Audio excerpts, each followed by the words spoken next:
Je viens du monde de l'humanitaire. Je travaille dans une ONG qui est spécialisée en logistique aérienne appliquée à la solidarité internationale.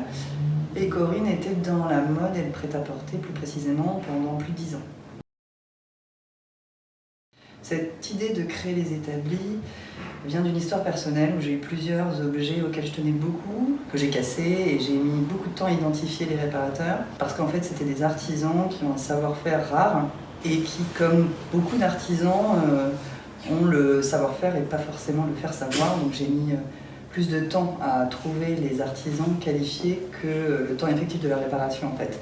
Et je me suis rendu compte que j'étais loin d'être la seule dans ce cas et que beaucoup de gens ont des objets cassés chez eux qui, par manque de temps, de pas connaître le bon réparateur ou le bon artisan, ne restaurent pas. Voilà, j'ai voulu proposer avec Corinne un service de préparation, de diagnostic et de prise en charge des objets, soit des objets du quotidien, soit des objets à plus forte valeur affective, donc dépendant souvent de l'artisanat, pour à la fois éviter de jeter et aussi pour faire du bien au cœur, parce que pour les objets auxquels on tient, cette renaissance là n'a pas de prix en fait.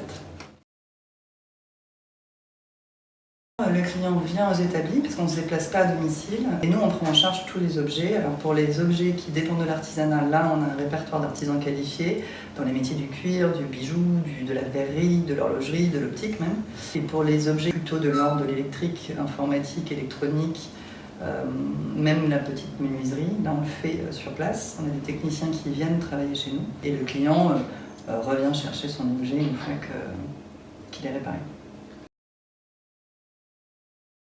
On est assez fiers avec Corinne de pouvoir collaborer avec à la fois des techniciens réparateurs parce que c'est un métier qui n'était pas très bien mis en valeur. Et si l'artisanat l'est un peu plus, la transmission pas toujours. Il y a des métiers qui se perdent. Par exemple, on travaille avec une remailleuse de pull.